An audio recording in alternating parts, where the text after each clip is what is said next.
Olá, tudo bem? Que bom que você está aí comigo para mais uma aula. Aula 28ª, aula 28, Soterologia, Justificação, parte 2. Nós estamos usando aqui o livro do Meyer Pearman, Conhecendo as Doutrinas da Bíblia. Nesta edição minha aqui, que é de 99, eu estou na página 151, só para você, se quiser acompanhar comigo aí. Este livro, a primeira edição dele em português é de 1970, logo é um livro que está sobre o domínio público, então caso você queira o PDF dele eu tenho.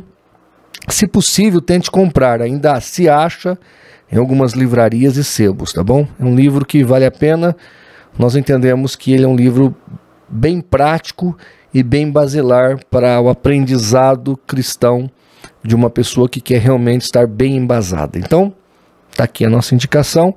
Ele é o esqueleto pelo qual a gente se norteia.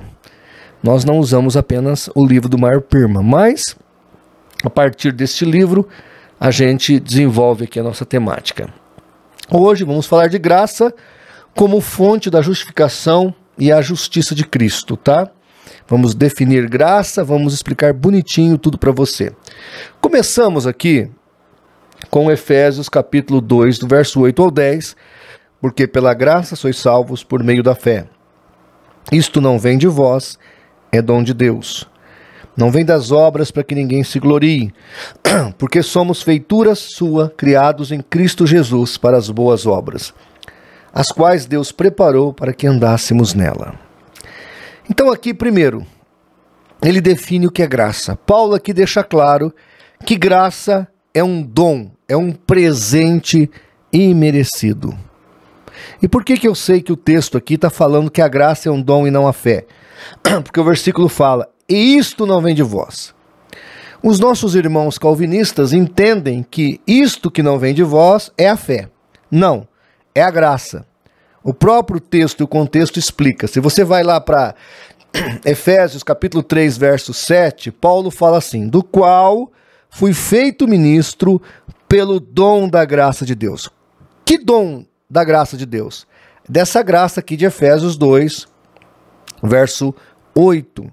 Então, a graça é que é o dom. A graça é que é o favor imerecido. A fé é o que eu devo ter a partir do momento que eu escuto o evangelho. É o que está em Romanos capítulo 10. Paulo diz assim, olha, como é que crerão se não há quem pregue? Como é que pregarão se ninguém for enviado? Então Paulo deixa claro que o ouvir da palavra de Deus gera fé. Paulo vai falar isso em Romanos capítulo 10, verso 17. A fé vem pelo ouvir e ouvir a palavra de Deus. Então a palavra de Deus traz fé ao nosso coração. Eu devo crer. Sou eu que creio. Tá certo? Ai, pastor, mas como é que o senhor pode crer sem Deus te ajudar? Não, Deus vai me ajudar. João 16, 8. Está escrito que quem nos convence do pecado, da justiça e do juízo é Deus. Tá certo? Outro dia eu estava comentando com um irmão calvinista sobre esse assunto, e ele falou assim para mim, olha, mas se o Espírito Santo te convence, como é que você não vai aceitar a graça de Deus? Como é que você vai rejeitá-la? Aí eu falei para ele, escuta, deixa eu te fazer uma pergunta. Você acha melhor morar no Brasil ou morar nos Estados Unidos? Porque lá tem mais emprego, tem mais segurança, tem mais democracia. O Brasil tem menos emprego, tem mais violência, tem governos corruptos. Onde você acha melhor morar? Ele, não, obviamente, os Estados Unidos.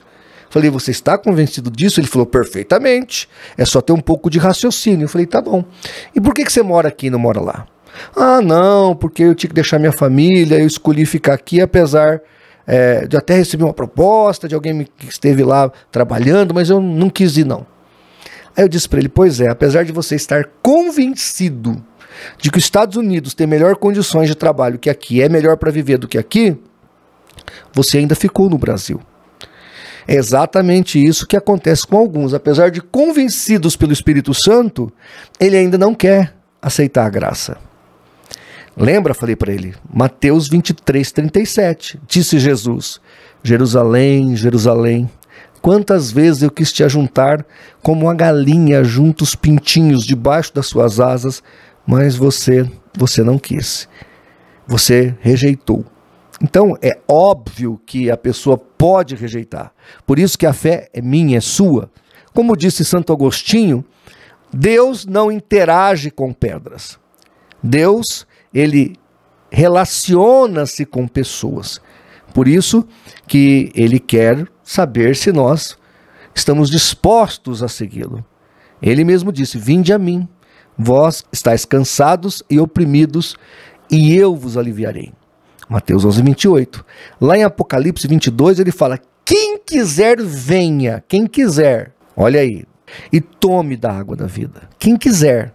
Não existe uma graça irresistível, forçosa, que você tem que aceitar Jesus. Não, a proposta é feita, Deus ele procura você, ele dispensa graça sobre você, para você ver os fatos, e aí você é que vai responder sim ou não. Ele vai te propor todas as circunstâncias, ele vai te colocar na posição de escolher, vai te dar a condição para isso, e você escolhe. Adão teve uma escolha. Era só não comer do fruto, ele não escolheu. Era comer da árvore da vida e não do fruto proibido, ele foi no fruto proibido. Tá certo? Então aqui, tá certo, o isto se refere à graça e não à fé. Nós é que temos que crer. Se nós somos pessoas que tivemos o entendimento, nós cremos. Agora, muitos até depois de explicado, né, a gente orar para a pessoa, o Espírito Santo agir, alguns até vêm para a igreja, depois lembra a história lá da semente que cai na beira do caminho, que cai em solo pedregoso, e tem aquela que sai, que cai em solos férteis e produz. Esta é a realidade, tá bom?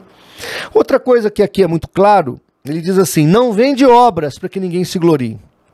E aqui, irmãos, é importante você notar que a fé, ela nunca é obras. Por isso que os calvinistas tentam inverter aqui os fatores, porque eles acham que a fé é uma obra. Então, a fé para você, até para você crer, tem que ser Deus que faz você crer. Porque senão você está sendo salvo pelas obras. A fé é o contrário. Na Bíblia, a fé é o contrário das obras. É só você ler Hebreus capítulo 11. A fé é o firme fundamento das coisas que se esperam. Então, porque eu creio, eu espero. Eu não vou tomar a frente, eu espero. Fé e obras são antagônicas. Não são o mesmo sentimento. Quem crê, espera. Por isso que fé não é obras e é antagônica a obras. Tá certo? Então, o fato de eu crer não faz de mim ser salvo pelas obras. Eu costumo usar o seguinte exemplo. Eu vejo ali um mendigo passando fome, necessidade, fico com pena dele, faço um cheque de 10 mil reais. Vou até ele e falo: aqui tem um cheque de 10 mil reais, dá para você comer, arrumar uma roupa, morar numa pensão por alguns meses até a sua vida se acertar. Tá aqui, 10 mil reais. Dou o cheque para ele. O fato dele se levantar ali daquela posição e até o banco descontar o cheque e receber o que eu dei para ele, não faz dele meritório. Não faz dele parte dos 10 mil que eu dei para ele, do dinheiro que eu dei para ele. Ele só agiu com fé, mas todo o serviço foi meu, toda a obra foi minha. Eu que dei os 10 mil para ele. Entenderam? Deus faz tudo por você, ele te dá o cheque. Ele não dá nem um cheque de 10 mil, ele te dá um cheque em branco. Agora você tem que levantar, agir e viver pela fé. O meu justo viverá pela fé. Foi assim que aconteceu com Abraão, o pai da fé, e é assim que acontece até hoje. No versículo 10, e aqui só uma nota, ainda no versículo 9, né? As seitas sempre vão querer colocar alguma obra no contexto da salvação.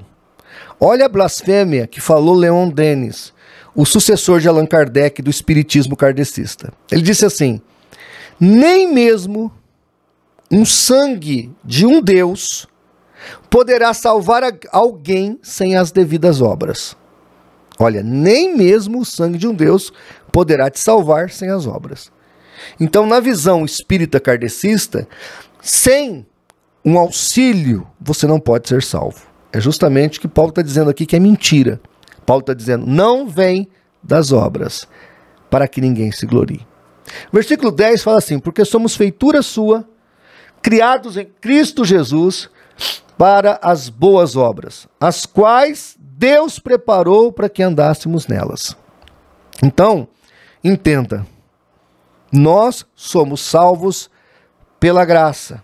E porque eu tenho essa graça salvífica, eu ajo, eu produzo frutos. Não para eu ser salvo, mas porque eu sou salvo. Ainda ontem eu pregava na igreja o seguinte, irmãos, ainda que Jesus não nos desse mais nada, não fizesse mais nada por nós, só o fato dele ter nos dado a salvação através da cruz do madeiro, através do seu sangue derramado, nós não precisávamos de mais nada. Nós não teríamos direito de reivindicar mais nada. Ele já deu tudo, ele deu a vida. Então, irmãos, apesar disso, Deus ainda nos dá portas abertas, nos cura, nos liberta, nos transforma, nos renova dia a dia, nos dá alegria. Como Deus é maravilhoso para conosco, gente. Tá bom? Explicado isso aqui, depois eu vou falar mais para frente um pouquinho de calvinismo, né? E aqui há uma diferença entre nós, arminianos, e os calvinistas. Nós somos sinergistas. Os calvinistas são monergistas. Então, vou explicar para você entender rapidamente. Monergismo é isso aqui, ó. Eu peguei o livro. Sinergismo é isso aqui, ó. Eu joguei o livro. No monergismo, o livro é pego e ele não mexe, ele não reage ao toque. Isso no monergismo. No sinergismo, eu empurro o livro. Entende? Ó, eu empurro. Então, essa ação aqui, eu empurro ele e ele se movimenta, é interação entre mim e o livro. Foi exatamente o que Santo Agostinho falou. Deus não interage com pedras, mas com pessoas. Tá certo? Então, Deus age e espera a nossa reação. Ele faz de tudo, nos dá esse choque, e aí ele espera a nossa reação. Podemos reagir de um jeito ou de outro. Jerusalém, Jerusalém não quis. Mateus 23, 37. Jesus queria juntá-los, ele falou não. Lá em Atos capítulo 7, no versículo 50 e pouco ali, depois eu coloco para você. Quando Estevão está sendo apedrejado, ele fala para os judeus do seu tempo, vocês são homens de dura serviço. Vocês rejeitam o Espírito Santo. Só que não foram todos que rejeitaram. Paulo estava ali no meio e Paulo se converte com a pregação de Estevão. Tá certo? Mas os demais apedrejam Estevão e rejeitam o Espírito Santo, resiste ao Espírito Santo. Então, dizer que a graça é irresistível não é verdadeiro. Dizer que eu não tenho livre-arbítrio para escolher diante da proposta de Deus, da salvação de Deus, também não é verdadeiro. A Bíblia mostra que sou eu que tenho que escolher. Os verbos estão aí, os textos estão aí mostrando isso. Claro, irmãos, claro, Deus vem a mim. A graça preveniente de Deus vem sobre mim. Todas as condições são propostas por Deus. Agora eu tenho que agir, tá certo? Nós temos uma parte, não na salvação, mas com relação ao relacionamento. Se fosse assim, pensa comigo, você que está me assistindo. Se não fosse para Deus interagir conosco, por que ele fez o Adão com livre-arbítrio? Até o Calvino fala que Adão tinha livre-arbítrio. Então, se o problema é o livre-arbítrio, né? Deus deveria ter tirado o livre-arbítrio de Adão. Pronto, estava tudo resolvido. Mas não, queridos. Deus nos fez com livre-arbítrio e apesar de estarmos caídos e sob o domínio do pecado ainda, nós ainda temos o nosso livre-arbítrio para falar para Deus se queremos ou não. Eu costumo usar um outro exemplo muito interessante, que é o do drogado, do toxicômano. Eu já lidei bastante com pessoas que estão no processo de libertação das drogas. Primeira coisa que a assistência social pergunta para ele: você quer parar com as drogas? Porque se você quiser parar com as drogas, eu vou te ajudar. Nós vamos te internar. Caso contrário, pode ir embora. Percebe? Ele sozinho não consegue sair das drogas. Ele precisa do auxílio, mas ele tem que querer. É a mesma coisa. Eu chego em Deus e falo: Deus, eu estou vencido e vendido ao pecado, mas eu quero me libertar, eu quero ser seu filho, eu quero ser propriedade do Senhor. Aí o Espírito Santo age, ele me ajuda. Mas eu tenho que falar se quero. Do mesmo jeito que o drogado não tem força para resistir às drogas, eu também não tenho força para vencer o mundo. Mas aí o Espírito Santo de Deus me ajuda, porque eu falei que quero. Percebe? Tá? Então, a graça pode sim ser resistida. A salvação, ela é condicional, ou seja, a proposta é feita, você responde. E a expiação aqui mostra que é ilimitada, porque é para todos, mas é efetiva apenas naqueles que creem, tá bom? Vamos ler aqui o significado da graça segundo o Meyer Pearman. Ele diz assim: graça significa primeiramente favor imerecido, ou a disposição bondosa da parte de Deus. Alguém a definiu como a bondade genuína e favor não recompensados, ou favor não merecido. Dessa forma, a graça nunca incorre em dívida. O que Deus concede-o como favor. Nunca podemos recompensá-lo ou pagar-lhe.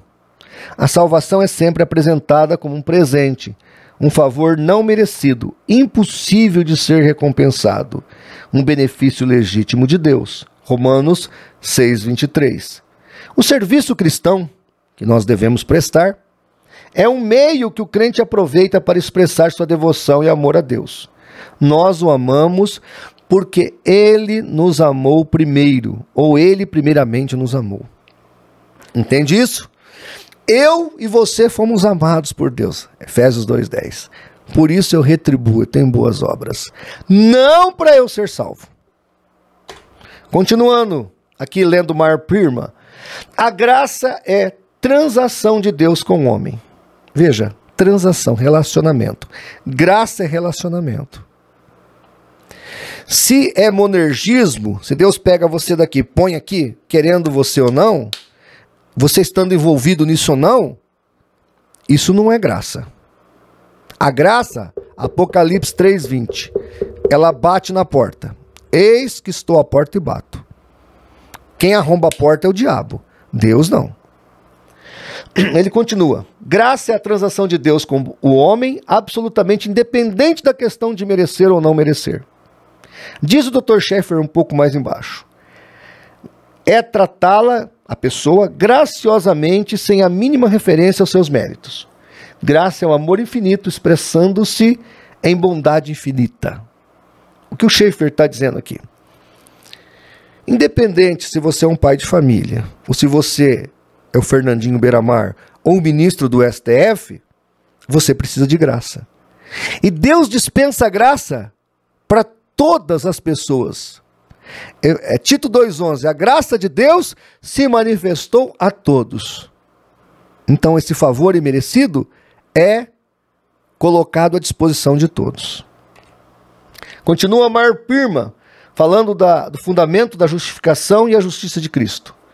Como pode Deus tratar o pecador como pessoa justa? Pergunta Meyer Pearman. Resposta: Deus lhe provê a justiça. Mas será que isso é apenas conceder o título de bom e justo a quem não o merece? Resposta: o Senhor Jesus Cristo ganhou o título a favor do pecador, o qual é declarado justo mediante a redenção que é em Cristo Jesus. Redenção significa completa libertação por preço pago. E aqui é importante observar a palavra redenção. Redenção vem de redimir. Redimir quer dizer comprar em um mercado de escravo para pôr em liberdade. Era o que os abolicionistas faziam aqui no Brasil. Eles juntavam dinheiro, faziam campanhas, iam lá, pagavam ao senhor de engenho por aquele escravo e dava para ele a carta de alforria. O que o escravo fez por isso, para merecer isso? Nada. Eles foram lá e compraram a dívida. Os abolicionistas compraram a dívida do escravo.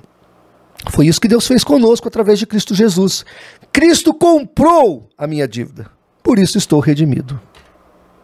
Fundamento da justificação continua aqui. A justiça de Cristo diz o seguinte, Meyer Pearman: consideremos a necessidade de justiça. Como o corpo necessita de roupa, assim a alma necessita de caráter, porque o ser humano é mau caráter. Assim como é necessário apresentar-se em público decentemente vestido, assim é necessário que o homem se vista de roupa de um caráter perfeitamente justo, para apresentar-se diante de Deus.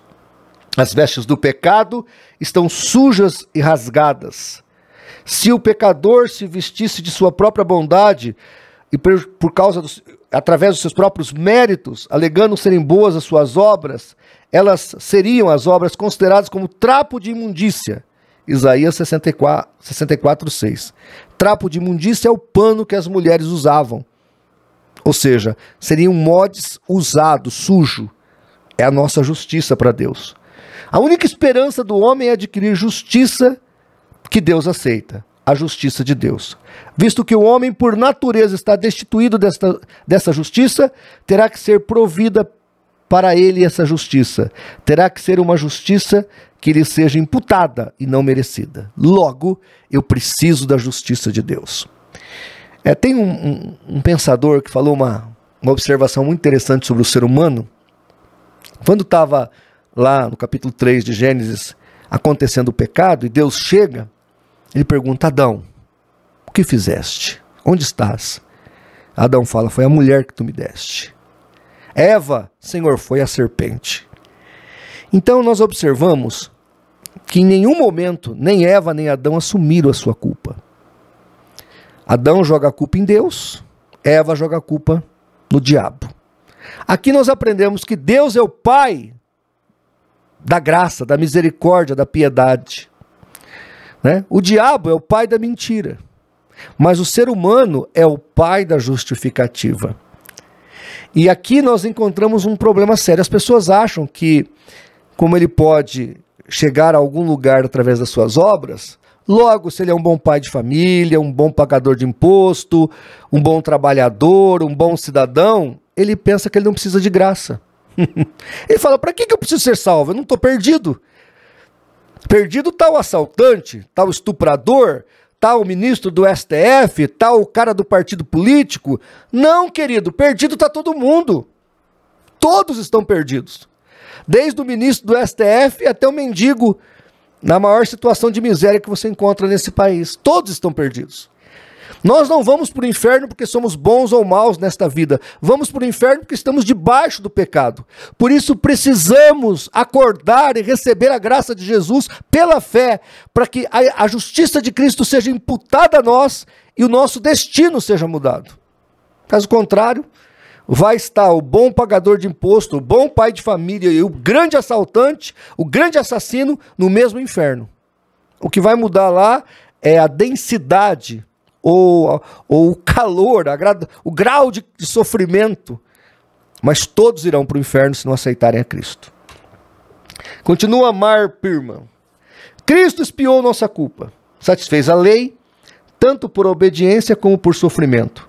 Tornou-se nosso substituto, de maneira que, estando unidos com ele pela fé, sua morte torna-se nossa morte, sua obediência torna-se nossa obediência.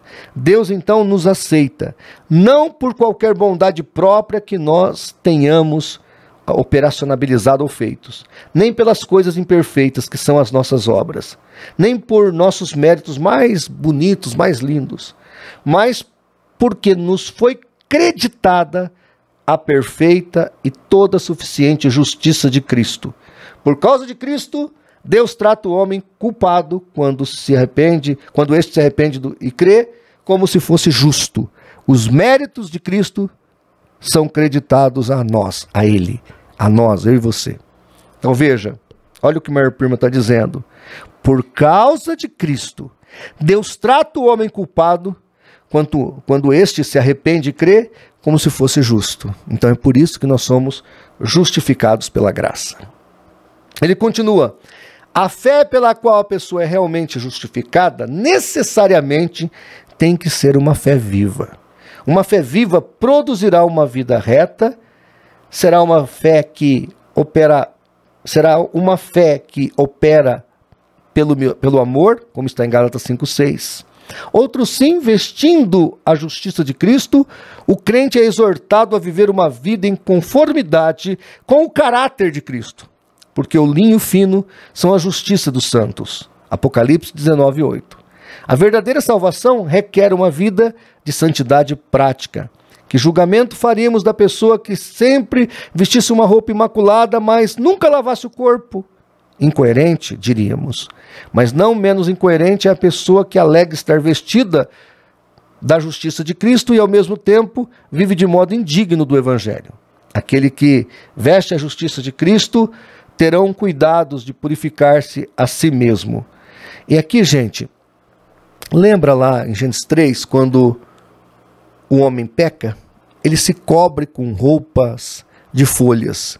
Deus chega e tira a roupa de folha e coloca uma roupa de pele. Essa roupa de pele é a figura do cordeiro que haveria de ser sacrificado, que é Jesus. Por isso que Apocalipse fala que Jesus é o cordeiro de Deus sacrificado desde a fundação do mundo. Porque aqui em Gênesis, no capítulo 3, essa pele que cobre Adão e Eva é a figura do cordeiro que haveria de morrer por nós e nos dar vida eterna. Está entendendo? Então, graça e a justiça de Cristo, a justificação de Cristo, que é a imputação dessa graça sem mérito algum, nos fazendo justo, pelo grande amor de Deus. Ok? Cuidado, viu? Não deixe o diabo tirar esta verdade do teu coração. Muita gente, até dentro de igrejas, começam a achar que a denominação pode salvar, que as obras que foram reveladas àquela denominação pode ser o caminho da salvação. Não. Nunca deixe o diabo cegar você. Ontem ainda recebi um irmão lá, que ele está talvez vindo para a nossa igreja, porque na igreja dele o pastor ensina e bate forte que quem não dizima não pode ser salvo. Meu Deus do céu, ele atrelou a salvação a ser dizimista, quando deveria entender que a salvação é pela graça. E o nosso dízimo, eu sempre falo aqui, no Novo Testamento, ele não é o da lei de Moisés, ele é o de Abraão, antes da lei. Abraão dizimou pela fé. O dízimo que eu e você devemos dar a Deus não é um dízimo por obrigação. Você tem que dar, você tem que dar. Não, a gente dizima na graça, ou seja, pela fé. É um dízimo voluntário, não é imposto.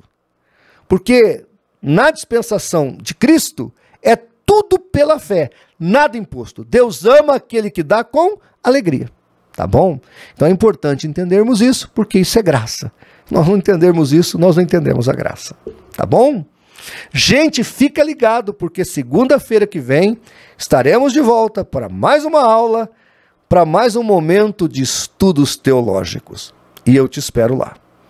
Até mais!